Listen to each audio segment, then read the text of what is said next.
when Alex gets on, we can start officially. How is the lighting? It's okay, or I need to change something? Perfect. And we are now live with Kim. This is the World Tattoo Event, History of Tattoo Conventions webcast. So while we're waiting for Alex to hop on, if you want to click that share button or pop in any questions. I do believe that during the course of the webcast, we will be giving away a sample inkjet stencil. It's you send them a digital file, and then they will send you back the stencil. Hey, here we go. This was better timing. We've got Alex coming on here. Okay, man. Okay, so Alex is now connecting. And thanks again for tuning in. This will be the first of many. Hello. Alex. Hey, man. All right, there you go, guys. Fantastic. Well, you are now live. And we're already live. Already live. So people are now kind of getting the hang of what's going on. They're going to start to share and click the like button. They'll comment whatever tattoo conventions they've been to and kind of their stories. And what'll happen now is I'm going to pass the hosting duties off to Alex, and he can let everybody know a little bit about the webcast series and then introduce Kim, our guest, and go from there. So I'm going to bow out, but I will be listening. Cool. Thank you, Gabe, for the introduction. So this is a new project called the History of Tattoo Conventions. And the idea here is to explore the story and the history of the tattoo conventions with the organizers themselves. I've always been very interested about the motivation of why organizers would do certain kind of conventions. And I always thought that it would be interesting to explore the events from their perspective. So today we have our first guest, which is Kim, the organizer of the Brussels Tattoo Convention, which is one of the most reputable tattoo conventions in Europe, which has been going on for, correct me if I'm wrong, but this year was supposed to be the 10th year, right, Kim? Yeah, I think it's 10 or 11th even. The 11th year, all right, okay. Time flies. So, time flies, exactly. I think, I'm sorry, guys, I have to, okay, there you go. Okay, so, yeah, I have a few questions for you. And what I wanted to know first, it's, what can you tell us about yourself? I mean, who are you as a person and as an organizer? Okay. Well, I'm not a tattoo artist. Well, I'm creative, and I've been working with art since years. I'm Dutch originally. I've been long mates with Henk Schiefmacher from Amsterdam. I printed a lot of artwork from him. So that was my entrance a bit in the tattoo scene. Well, since I'm not tattooing myself, I left it with it. And since I'm half Indonesian, my family lives in Bali, and I've met a few artists there. And they mentioned a trip to Borneo. And I think it was in 95, 96.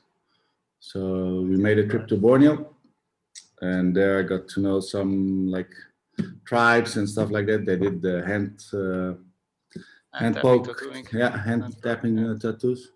So that's where I got my first hand tap tattoo. And In Borneo. yeah, it was super nice. Well, painful too, and it was a bit weird, you know, without any anesthetics and stuff like this, hygienical stuff. How about protections and, you know, yeah, usual. But it was nice. I think I was How about 20, any gloves? Yeah, nothing, man. I think I was 20, 21, 22. And but from there I was like really so interesting in how the tattoo exists and evolved because I only knew about the machines. So from there on I started to follow more the tattoo scene and to visit conventions. And well, I mean, you've been lucky to start getting tattooed in well, one of the historical places for tattooing, at least in Southeast Asia. So that's a pretty cool experience. And from there, the step of, being interested in tattooing, which I have a little bit of the same story. I'm not a tattoo artist, but I always been into tattooing. How did you go from being interested in tattooing to become a convention organizer? Well, I was a screen printer for a lot of famous artists, like the Dutch artists like Herman Brood, and I made a lot of work for Henk Schiefmacher. So I stopped the job and then I went to work in a factory. And then I saw so many people wearing tattoos. I was like, wow, man, what's this? So I started to talk with these guys and see all the different type of tattooing, the good ones and the bad ones, because my artistic background, I could see the level of the good tattoo or not. So then I told to the colleague, like, listen, man, how about the tattoo show? Like, can you imagine that you go somewhere and you get tattooed by a guy from Australia, and then from there it started, and it took shape in my mind, and then I started to dream about it and to think about, wow, maybe we should really do this, man. So that was, I think, the basic idea and the start from the first show. Which was back in 2010, am I correct? 2010, yeah. I rented a small venue area in the Tour and Taxis. Right. And I invited a lot of people from international levels, because before I did the show, I already was into searching the good artists, and I had a lot of conventions that were a big example for me. So yes. And at that time, did you already go to any tattoo conventions before organizing one? Before organizing, I did, I think 3 or something. Oh wow! And I think the London one was the most important one for me. Probably for a lot of people. Yeah, and I think I went to the first show in Paris before Tintin did it. It was like in a circus area. It was really nice. And yeah, I think I went from there, and then I followed mainly also the United States conventions, like the Ink and Iron. I really liked. Yeah, you mentioned that. So this, I mean, I remember being at your show, at your really first show then in 2010, and I was impressed by the professional level of the show already at the time. It kind of blows my mind that you only had to been to only a few shows, before setting up something like that. And in Belgium at that time, there were not many shows going on, right? If I'm not wrong. There was something in Antwerpen. I think Ian from Lucky 7 Supplies, he did the Tattoo Sunday or something in Brugge. Yeah, in Brugge. Yeah. I've been there too. Yeah, nice guy. Yeah. He did one of the first ones I remember, and then it was one in Antwerp. Then me. I think that's it. East Flanders had something also. East Flanders, yes, that's another show. Yeah. And so that was the first one. Yeah. So the first biggest one in the capital normally, because that was like 20 years ago that there was a tattoo show in Brussels, really, really long ago. So in 2010, it was the first time again to do the show there. Yeah, and it was a nice success. I really, really good move. it. Yeah. And you've been doing it in snow for 10 years. And how did it evolve over time? What are the biggest changes, you think?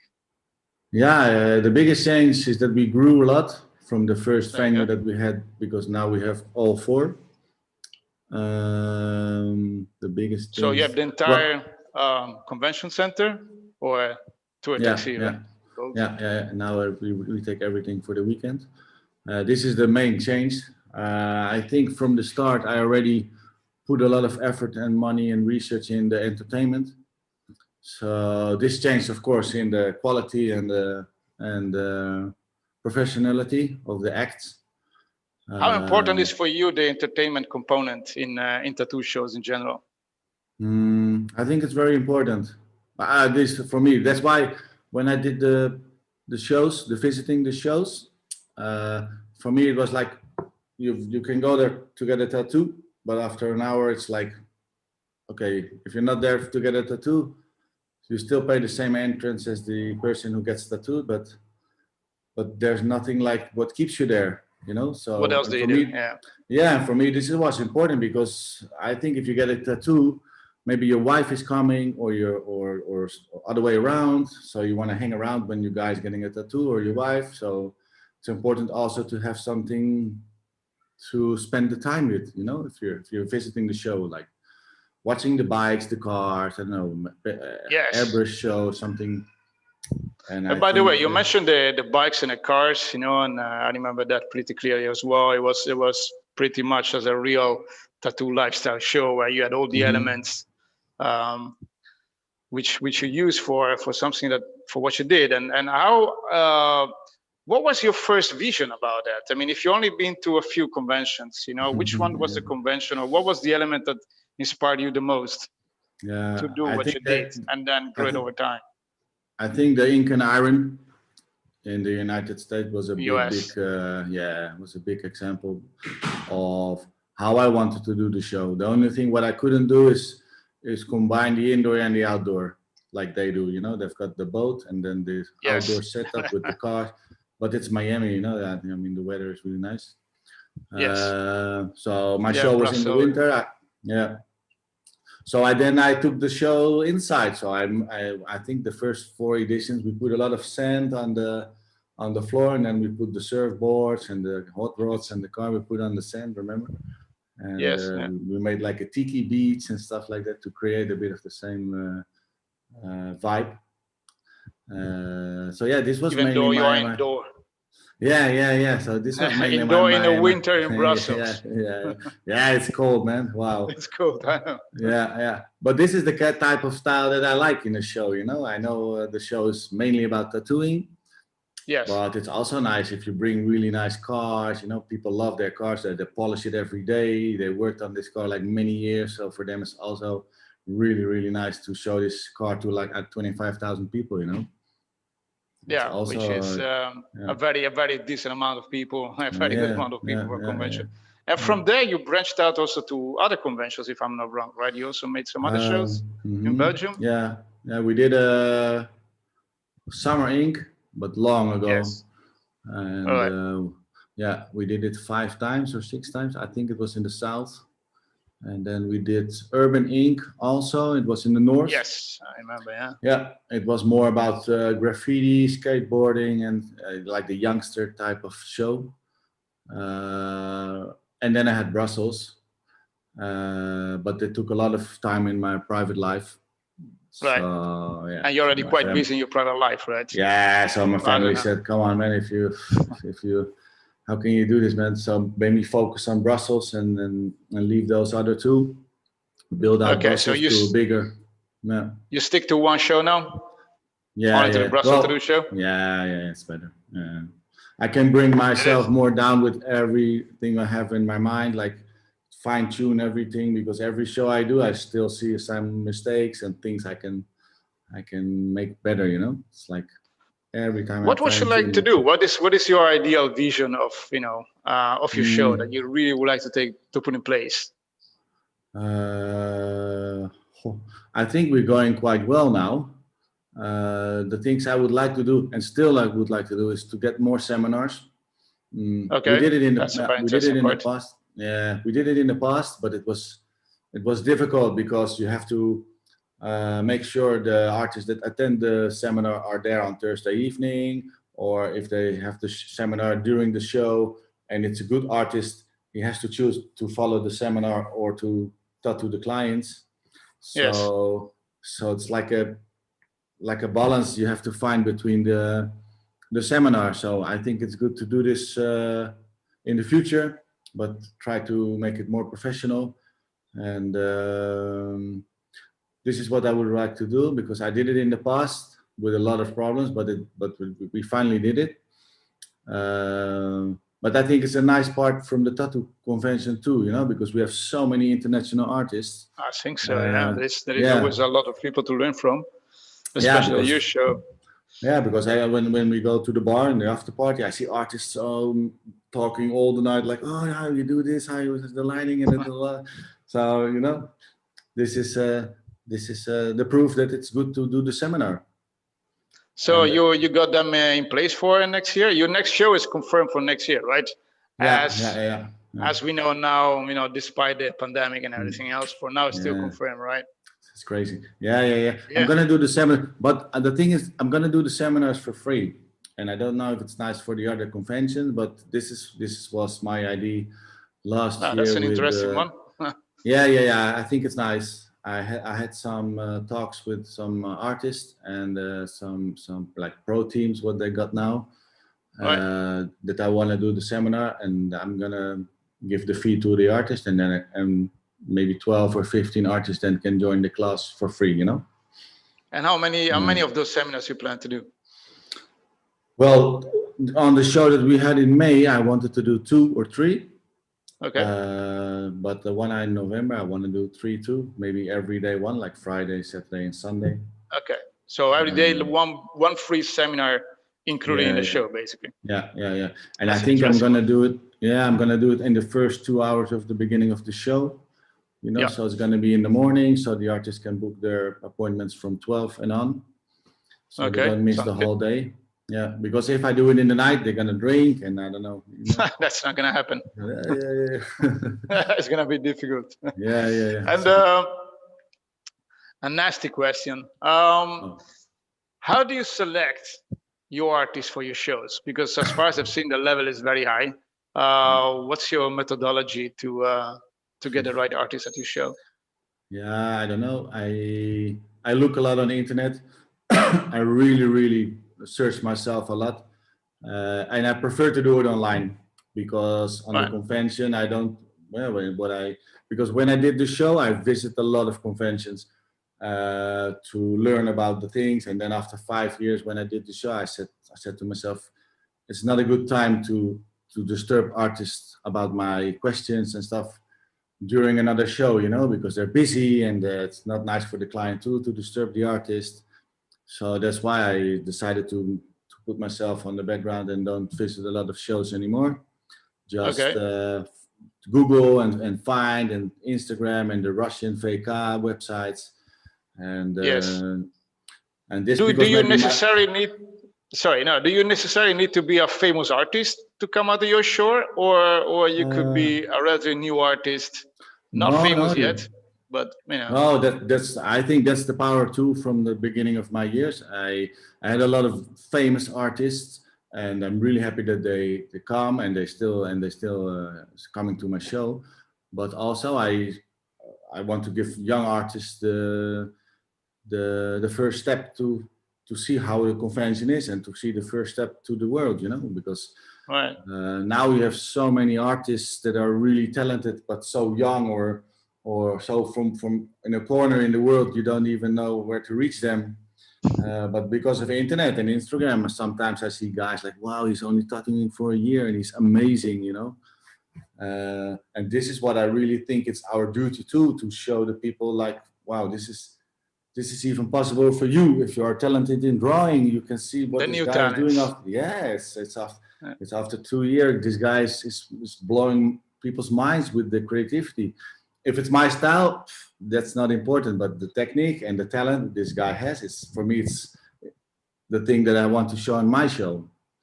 I think that's a very good information for a lot of young artists, which I know they're always looking to go to the best conventions, but a lot of them, it's probably going to be very hard because I only see famous names, but it's good that, you can say, hey, we also take young talents, as long as they really have something to prove at the end of the day, right?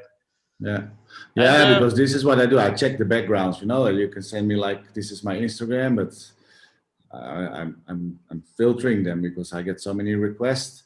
I want to see the quality of the work is going up, or it's something offering plus to my show, because you have so many black and grays, you've got so many lettering, there's so many colors.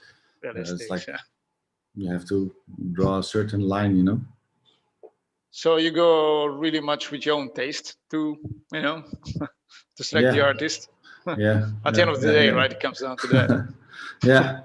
Yeah, I think so. Yeah, I think that's the thing. Yeah. All right. So whatever one is famous or not, or at the end, like, hey, this is what I like to have on my show, and that's it. Yeah, well, I like the famous guys, you know, that the without them the shows were not in existence anyway. So, and for me, it's nice to get guys from the United States or from Australia or for whether or Germany. If they're famous and they want to come to the show, they're super welcome, you know. But Is anyone in particular you would like to have at your show? Well, Philippe Leu wasn't on my show yet. Mathieu was not there yet. yet. All right, okay. So Philip, But if you're watching no, this, I this is had for this. you. I had the son from the Japanese families. Wow, I had so many people Yosh. already. Huh? Yeah, his son came. Okay, cool. Yeah. Stefano Alcantara was there. So Stefano Cantara, nice. yeah, he's a good artist too, man. Wow. Yeah. Derp didn't came yeah, yet, yeah. so Derp still has to come with his new wife. You know, he married. Oh, okay, I think 2 years Yes. ago, Serfena. Yeah. Yeah. So, Derp, if you're watching this, you're welcome in Yeah. Brussels. All right. Come over. Yeah, super there nice. you go, man. Yeah. Next trip to And, Europe. yeah, and I'm coming to visit you in Vietnam, man. I want to see some Asian tattoo artists. You should. There is a lot. There is a lot of very good artists here, and very good shows as well. I mean, you know, considering the environmental situation here, but still, actually, there is a show in a couple of weeks from now. Actually, there are 2 in December, and those are some of the very few shows going on in the world, which I'm very happy about. That I can only do one of them.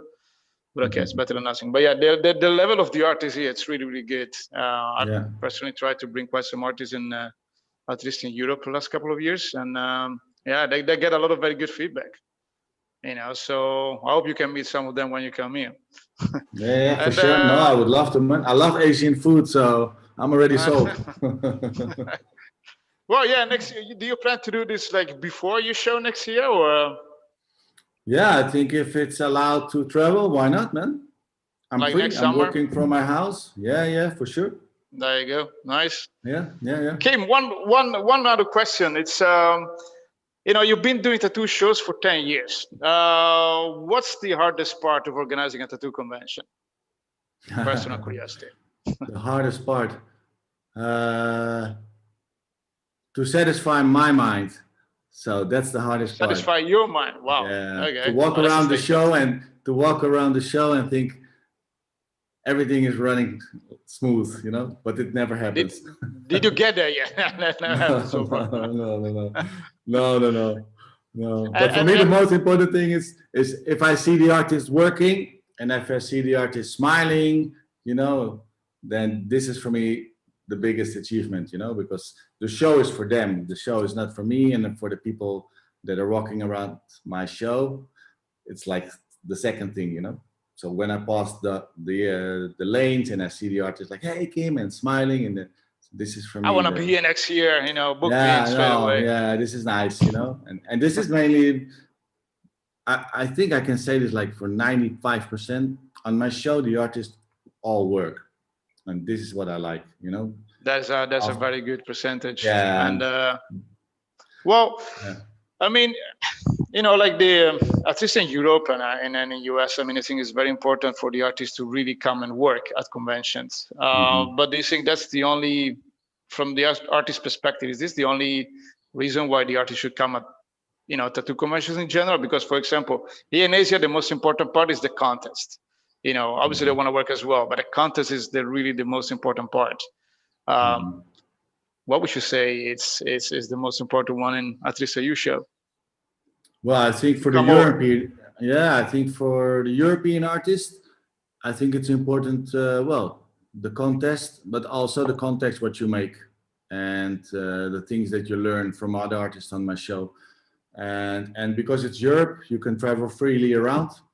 Why not take the car and drive, I don't know, 4 or 5 hours to another place in Europe, just to be on the show? And for the people out of Europe, I should say definitely to compare the atmosphere and to compare the level of tattoo artists, because it's another world, Asia and the United States. And I think it's good for the people out of Europe to see the convention and the vibe from tattoo conventions. So because to discover each other words. Yeah, and also basically. see the cities, see the cities, maybe do some guest spots in another big city, because I know after my show, the people go to Amsterdam to do a guest spot there for a week, or they fly to Madrid and to go there, or they stay in Brussels in a guest spot, because it's They so may close go to into each another other. show a week after. Yeah, for sure. In a good days, I mean, there was Yeah. several shows Yeah, every yeah, I weekend. think that will change next year. Yes, well, it has already changed. It's probably going to be a lot less next year. Yeah, we are. What's your plan for 2021? How do you see it? What do you think is going to happen? Well, I had planned the show in pre-summer in May, but I think it's not gonna happen because I think no, it's too early. I think they're gonna vaccine Belgium in the January, December, and I think they're gonna still put the lid on big events for sure. Yeah. I mean, like but by the time everybody has the vaccine, it'll probably take, I don't know, 3 to 6 months. I'm not a doctor, but yeah. I don't see I'm how. gonna try it. The November one will be there for sure. That's without a doubt. I took one area less, so I'm going with 3 venues now, because I don't want to go on the same scale like last year. Got it, to be safe. I want to be in control if something happens, Also, I think the shows, what will be going to happen in 2021, will have like a rules list to follow, like 5 square meters per person. I think it's the 2021 year will be still a year for all the shows to lay low. Yeah, because it's not gonna be the same like before. That's gonna be for sure. Although most likely you'll be pretty much able, I think, to get all the artists from Europe. I think it would be still probably problematic to get them from US or Asia, maybe. It depends how fast the borders are gonna open. In Europe. Well, the Asian guys I had normally already coming in November.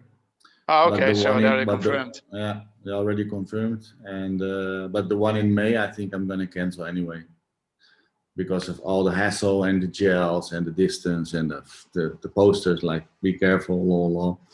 I think it's. I think it starts. Like I've seen a lot what happened in the last few months, and I see some conventions, unfortunately, postponing over and over again multiple times.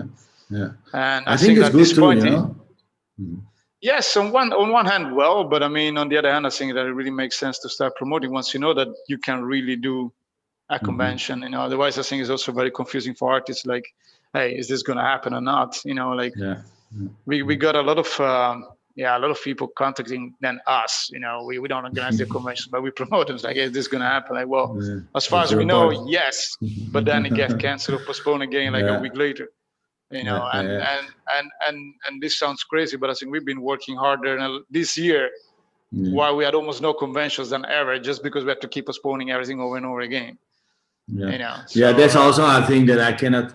It's better to cancel or postpone the show if you're not 100% sure. And I saw a lot of conventions wait till a month or something before the show and then cancel it, or they were like, come on, man, you already know that you're in the middle of this whole COVID stuff. Why you not cancel this thing, So that's why. Yeah, well, there are many reasons for this. I think at least initially a lot of if you don't have like a good cancellation insurance, I think for your location, I think a lot of people get stuck with those kind of problems. So but I think we passed that phase as well. So whatever's going to happen next year, it's the situation as an organizer.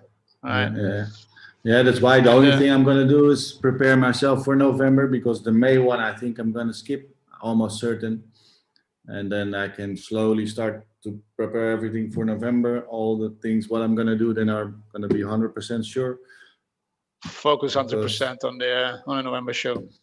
I think it's better, man. Some more safe for everybody, also for the visitors and for the artists to have a full booked agenda, because now if they have an agenda booked on May, they have to postpone it again. So I don't know. It can be good in May, but if they're gonna vaccine in January, I think before a lot of people, like 80% are vaccinated, it's gonna be like May, June, man. So. I think 80% is also like very optimistic, because as far as I can see, I don't really know anyone who would like to get a vaccine straight away. I don't know about you. Yeah. You know, it's I if you don't ask around, know. hey, would you get a vaccine? You know, right now, I don't know. It depends if you got the sugar disease or the asthma or whatever what was caused this COVID to attack the body. yeah. Not that I'm not that I'm sick I have the already. same problem today. I have a little bit of a cough. You know, like just Yeah, today. You know, yeah, I didn't have any cough like for I don't know a year, and just maybe today I start the getting. spicy noodles. Yeah, I wish I eat every day, but I mean, and they're really, really spicy, yeah, man. It's good, man. I like the spicy food. Wow. Me It's too. really That's nice. why I'm here. Hey, Kim. Yeah, tell Yeah, me. I mean, it's anything else you want to say, like for the people coming to your show next year? I don't know. I really hope Whatever that those are, everybody's artists or coming. visitors, or Yeah. Well, artist, yeah, I'm gonna contact you anyway. So if you see this and I didn't contact you yet, check your inbox because I'm gonna write you. I'm gonna write you for sure. I'm gonna. That's also because I postponed my show. I've got a huge list from artists that I really, really would like to have on the show. So I'm waiting till my website is online. I'm just fine tuning some stuff yeah. for Tell me the the cool artist. feature you have on your website right now, because I think, as far as I know, you're the only one doing Ah, it. for the artist, yeah, they can upload their own Yes. pictures and they can manage their own profile. They can tick a box that they're fully booked or not, or and stuff like that. So it's a very So interactive website. yeah, it's nice. It's gonna be a good one this year.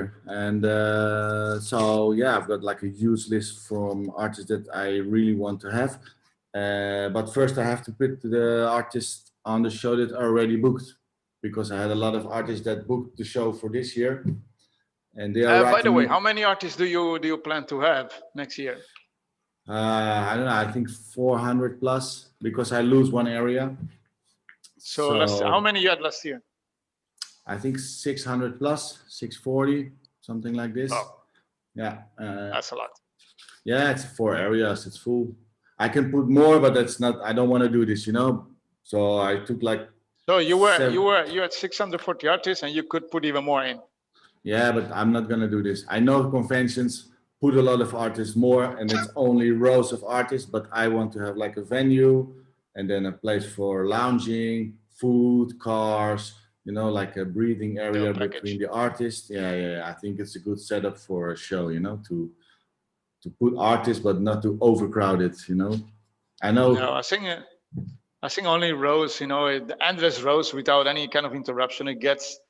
I wouldn't say boring because it's never boring, but it's hard to follow. You know, like the problem is like if you have a very long row, you see some very good artists, then you wouldn't know where it is anymore. Yeah, if you don't have something that you can orientate in. Yeah, but it's also not nice for the artist. You know, the artist also wants to have some view from his booth to a nice car, or to get a coffee close. You know, or to I don't know. He doesn't have to walk a kilometer to get just some food Yeah, or man. something. Or also the person who's getting the tattoo. Maybe his wife wants to stay around so she can sit close instead of I don't know 1 kilometer further without facing her husband or other way around. You know. Yeah. I think that's also a good point in the organizer show, you know, to make like the balance between relaxing areas and catering and I don't know, like a resting position between the artists, you know. Well, I'm a very big fan of very good food at conventions, which is sometimes hard to find, you know, especially sometimes in Northern Europe, you know, it's. I've got a good Vietnamese now. Yeah, I mean, Vietnamese catering, man, we'll kill it. Sounds like a plan. Okay, Kim. Yeah, is it? I think this is it. Or well, actually, you know, like I would have. I've got a couple questions. Oh, yes. okay. Actually, not to take the focus off of Brussels, but Alex, weren't you just at a tattoo convention? Didn't they just have one in Vietnam? Yes. There's You gonna want be to talk about what it was like to go to a tattoo convention after all this time? Yeah, so there is one there is two conventions in Saigon, both in Saigon. One is on a 12/13, which is called the Saigon Tattoo Expo. And then there is another one 2 weeks later, 26 and 27, which is called the Vietnam Tattoo Expo. And yeah, I mean, there is two conventions in 2 weeks in the same city, in the same country. But the first one, the Saigon Tattoo Expo, the first edition was a real tattoo convention. This time is going to be only basically like a big contest. So there's still going to be about 100 artists, but it's just a giant contest. I mean, the situation, it is what it is. They couldn't get any foreign artists. The other one instead is gonna be a real tattoo convention with live tattooing, but 100% local artists. Some foreign artists, I think, that are still working in Vietnam, but most of them, they're gonna be like local artists. And I think that's the way that some conventions can possibly do it, at least here in Asia, where the COVID is pretty much under control in many countries. They'll be able to do some local conventions with local artists. Last week they did in China a convention, actually a pretty big one, which was the one from Langfang Tattoo Convention, the same organizer. It did last year like a massive convention, also like with 500 artists and stuff like that. And they did a convention last weekend. I only heard about that once it was done. They probably only promoted internally, locally. And I think that pretty much the first half of the next year is probably going to be like that, probably almost everywhere. I mean, can you guys, Gabe, better than me what's going on in US, but. Yeah, I'm not going anywhere. And it doesn't seem like there's anything happening. I mean, it feels like maybe there might be one or two people that are doing something somewhere, but it definitely is. We got to. Yeah, but I mean, also you still have the borders closed. You can't go anywhere. I mean, you cannot really get into US. And if you're dealing with a lot of international people or a lot of travelers, we love wherever we're going with our shows. We love, like, one of our goals is to bring in people from all around the world and all around the region, to these unique, cool places. And, just the thought of trying to coordinate all these people flying around, November, you're in I was thinking the other day that you're in a sweet spot because you're in November. And then I was like, wait a minute, we're in November now. So it's amazing thinking that a convention's in a sweet spot by being in November as you're actually eating shit right now. Yeah. But I also did want to say, though, it is a great show. I had an awesome time when I was there a couple of years ago. And we're losing you, guys. Obviously, for everybody that remembers Conrad, it was from Cheyenne. What was that? I think, Gabe, we lost pretty much almost everything you say. I think all the nice things you told me about my show is lost. Oh, sorry to hear that. What I was saying is it was an amazing time, and I spent a good chunk of it with Conrad. And I'd known him throughout the years, throughout all the different places, but that happened to be the time where we did real good dinners and real good drinking. It was a really awesome time. So. I just want to obviously put out there, great show, great people, and also a little moment of silence for Conrad because he was such a great, positive, creative force in that kind of scene. Yeah, man, for sure. Or a drink for Conrad, I suppose, would be more appropriate. Yeah, man. Voila. I unfortunately have tea here, like for my throat. Conrad, are you, mate? Yeah. I'll have a little safety meeting. But anyway, so carry on. It was it was great to listen to. I'll bow out now again and let you guys wrap up. Yeah. Okay. Yes. No. Yeah. I mean, I just had one last question for Kim. It's again, this is personal curiosity. After 10 years of doing your shows, do you have any, or what's your most memorable moment or memory, like that like some crazy stuff that you had in this 10 years, Well, the most memorable thing what I had most memorable, yeah, it's a bad thing.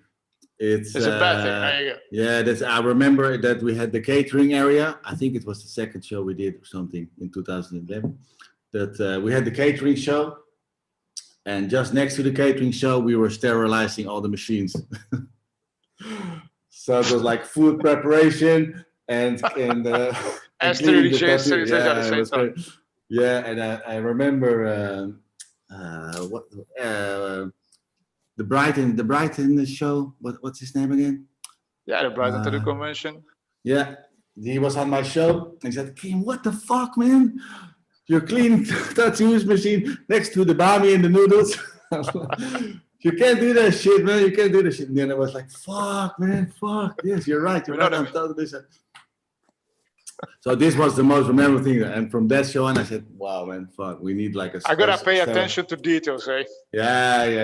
This was for me really, because he's a really nice guy, you know, and I said like, fuck, man, you can't do this shit, man. It's super important to clean this machine, not next to the food and the sauces, man. So this is the most memorable thing I did. Yeah, for sure. And but also the other thing, when we did the first show, my brother-in-law, he came to the bar, and I was behind the bar fixing something with the Coca-Cola tap, and he said, Kim, did you check outside? And then I said, no, why?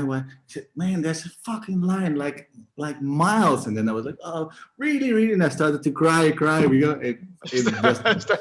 was crazy, man. I was just with myself, with him, behind the Coca-Cola machine. I was crying because all the effort and all the energy and the stress came out, man. I was like, fuck. And he said, it's a success, man. Yeah, man, you did it. And I'm like, fuck. And I was so happy, you know.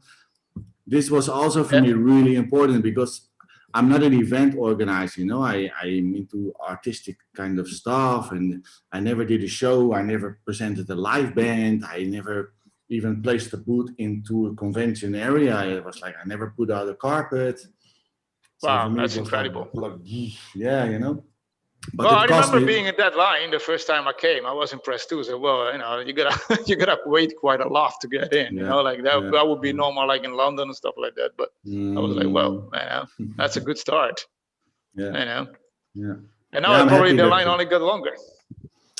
Yeah, but it takes less time to get in because we got more professional now. But then in the back day we had like 3 girls.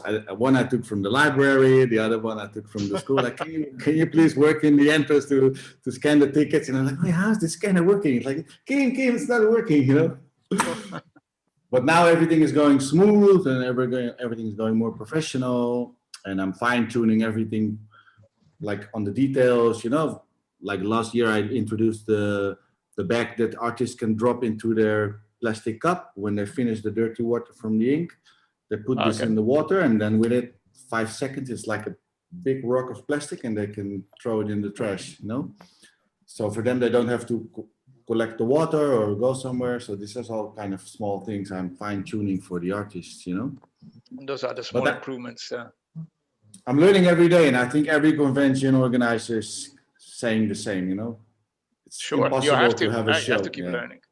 It's impossible. By the way, and if you would give I know that, you know, that would not be good business practice, but if you could give a suggestion to other convention organizers, what would you say to make a successful event? Beginning or what? Adjusting. Well, beginning. You know, like in the next couple of years, there's going to be a lot of new people starting new events because a lot of them that will be gone. You know, so I wouldn't be surprised if then you would see a surge in events like we had in the last 10 years. Yeah. You know, I think the biggest thing I can tell you is like you got to do it with love. You know, don't do it for the money or don't do it for the fast thing. You really got to do it with love, and I think that's also that's a big part in my success or my 10-year experience. If you do this with love and you do this with, big motivation, then it's going to be a success. And that's why this may be the past artistic thing I had. Pulled me in the corner of the tattoo scene because it's a lot of artistic people and I love my work and I love the preparations. And this is, I think, what makes a big success. That's your success secret. Awesome. Okay. Kim, thanks a lot for being with us tonight. And I hope to see you next year in November, you show then. Hey, I'm coming to Vietnam in the summer. I do need to jump in one last time here real quick. Oh, sorry. Derb says that he's definitely down with talking about going over to Brussels. So, get in touch with him. I will write you, Derb. Yeah, we'll do that. For sure. Awesome. Sweet. There you go. Here you have it. Nice. Okay, guys. Thanks. So we stay in touch. Talk to each other soon, man. Yes. Okay. For sure. And let me know when you come here. But anyhow, we'll keep in touch in the coming days, man. Okay. See you later, man. Thanks a lot for tonight, man, for talking to us. Thanks, Gabe. You too. Absolutely. Cheers. And actually, why don't we just also wrap up with both of you letting us know just really clearly the contact info of how to get in touch with each of your projects. Dave, I'm sorry, we didn't hear like that. the website address, the Instagram, the Facebook. Well, just follow Brussels Tattoo Oh, I was just Convention. going to say, list out your contact info, the websites, the Instagrams, how people can get in touch with you. Oh, yes. Okay. Well, you go first, Okay. Kim. Well, it's just the Brussels Tattoo Convention on Instagram and Facebook. If you put info at brusselstattooconvention.de, then you get in my mailbox. So I will answer you for sure. Alex. You answer everyone? Okay. And well, I'm Alex from Dutch War Tattoo Events. If you Google War Tattoo Events, you'll get either on the website, Facebook, Instagram. And if you Google Alex van Dutch, you still get me on all social media. So I'm easy to find. Awesome. Good. Hey, thanks again, and we'll catch up in the future. Thanks. Okay, Thank cool. you too, Gabe. Thanks a lot. Have a nice day, guys. Kim and Gabe. Cheers. You too. Good Ciao. night. Bye-bye. Bye-bye.